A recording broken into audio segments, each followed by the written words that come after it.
guys, welcome back to our channel. இன்னைக்கு நம்ம என்ன பார்க்க போறோம்னு பார்த்தீங்கன்னா இது வந்து ஒரு கேம், பசில் கேம் மாதிரி தான். இது வந்து என்னன்னா இந்த கேமோட நேம் என்னன்னு பார்த்தீங்கன்னா ரூபிக்ஸ் கியூப் பேட்டில். அதாவது இந்த கேமை வந்து நம்ம சில்ட்ரன்ஸ்க்குலாம் வந்து நம்ம விளையாட கொடுக்கலாம். இது வந்து நான் என்னோடய பையனுக்காண்டி வாங்கியிருந்தேன். இப்போ வந்து இதில் எப்போ இருந்து கொடுக்கலாம் அப்படின்ற மாதிரி அவங்க மென்ஷன் பண்ணியிருக்காங்க அப்படின்னா 36 மந்த்லேருந்து கொடுக்கலாம் அப்படின்ற மாதிரி அவங்க சொல்லியிருக்காங்க. அதாவது 3 வயசுக்கு மேலே உள்ளவங்க விளையாடலாம் அப்படின்ற மாதிரி கொடுத்துருக்காங்க.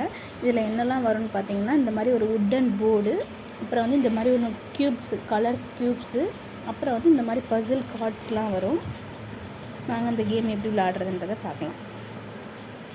இந்த மாதிரி அவங்க கொடுத்த வுட்டன் போர்டில் வந்துட்டு அவங்க கொடுத்த கலர்ஸ் வந்து நம்ம மேட்ச் பண்ணிக்கணும். ஒவ்வொரு கலர்லையுமே வந்துட்டு 4 கலர் கொடுத்துருக்கு, 4 க்யூப்ஸ் கொடுத்துருப்பாங்க. க்ரீனில் 4 க்யூப்ஸு, எல்லோவில் 4 க்யூப்ஸு, ப்ளூ கலரில் 4 க்யூப்ஸு, ரெட் கலரில் 4 க்யூப்ஸ் கொடுத்துருப்பாங்க. இந்த மாதிரி அது போக வந்துட்டு இந்த மாதிரியான பசில் கார்ட்ஸ் கொடுத்துருப்பாங்க. இதில் வந்து 30 வெரைட்டிஸ் ஆஃப் கார்ட்ஸ் வந்து அவங்க கொடுத்துருக்காங்க. எல்லாத்துலேயுமே வந்துட்டு கலர் வேறு வேறு மாதிரி இருக்கும், கலரும் வேறு வேறு மாதிரி இருக்கும், அந்த இடமும் வந்து வேறு வேறு இடத்துல இருக்கும். இதை வந்து நம்ம வந்து சேர்க்குற மாதிரி இருக்கும். இது எதுக்காண்டி அப்படின்னு பார்த்தீங்கன்னா நம்ம குழந்தைங்களோட பிரெயின் டெவலப்மெண்ட்டு, அப்புறம் வந்து ஹேண்ட் வந்து நல்லா கை வச்சு நல்லா ப்ராக்டிஸ் பண்ணக்கூடிய மாதிரி இருக்கும். இது ஒரு யூஸ்ஃபுல்லாக இருக்கும். குழந்தைங்க மட்டும்தான் விளாடணும்னு இல்லை, யாராலும் விளாடலாம். இந்த மாதிரி நிறைய வெரைட்டிஸ் கார்டு இதில் எல்லாமே இருக்குது. இப்போ இது வந்து எப்படின்னா ஒரு 2 பேர் விளாடலாம். இந்த சைடு ஒரு ஆளும் ஆப்போசிட் சைடு ஒரு ஆளும் விளாடுற மாதிரி இருக்கும். இதில் இவங்க கொடுத்துருக்க பேட்டர்னில் பார்த்தீங்கன்னா எல்லா க்யூப்ஸ்லேயுமே வந்துட்டு 3 க்ரீன் கலர் மட்டும்தான் இருக்கிற மாதிரி இருக்குது. ஸோ அதனால் நம்ம வந்துட்டு இந்த க்ரீனில் வந்துட்டு இந்த பக்கம் இருந்து ஒன்றும் இந்த பக்கத்துலேருந்து ஒன்றும் எடுத்துக்கலாம். இதை வந்து நம்ம தனியாக எடுத்து வச்சுக்கலாம். இப்போ வந்துட்டு இந்த பசில்ஸ் வந்து நம்ம இந்த கார்டை வந்துட்டு இந்த இடத்துல செட் பண்ணிவிட்டு 2 பேருமே ஆப்போசிட்லேயும் அங்கிட்டும் வந்து இந்த பக்கமும் ஒரு கால் வந்து விளாண்டு பசில் வந்து கரெக்டாக கொண்டு வரணும். வாங்க இப்போ பார்க்கலாம். இப்போ நான் மட்டும்தான் விளாட போகிறேன், சும்மா உங்களுக்கு காட்டுறதுக்காண்டி. வாங்க இதை எப்படி இந்த கேமை வந்து வின் பண்ணலாம் அப்படின்றத பார்க்கலாம்.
இதே மாதிரி தான் வந்துட்டு இந்த கேமில் உள்ள எல்லா கார்ட்ஸையுமே வந்து பஸ்ஸில் வந்து நம்ம சால்வ் பண்ணணும். டெய்லி என்னோடய சேனலை வாட்ச் பண்ணிகிட்டே இருங்க. நான் 30 கார்ட்ஸுமே ஒவ்வொரு வீடியோலையும் தனித்தனியாக பஸ்ஸில்ஸ் வந்துட்டு நான் ஃபில் பண்ணி அதை வந்துட்டு வின் பண்ணி அந்த வீடியோ வந்து நான் உங்கள் சேனலில் போடுறேன். ஒவ்வொரு கார்ட்ஸுமே தனித்தனி வீடியோஸாக மேக் பண்ணி நான் வந்து இந்த பஸ்ஸில் கிளியர் பண்ணுறதை உங்களுக்கு வீடியோவாக போடுறேன். Thank you friend. இந்த கேம் எப்படி இருக்குது, விளாட்றதுக்கு பார்க்குறதுக்கு என்ன மாதிரி இருக்குது, பிடிச்சிருந்துச்சி அப்படின்னா ஒரு லைக் பண்ணிக்கோங்க. நம்ம சேனலை சப்ஸ்கிரைப் பண்ணிக்கோங்க. இந்த கேம் நல்லா இருந்துச்சு அப்படின்னா கமெண்டில் சொல்லுங்கள், நானும் பார்த்து தெரிஞ்சுக்கிறேன். தேங்க்யூ. தேங்க்ஸ் ஃபார் வாட்சிங். Please support my channel. Thank you.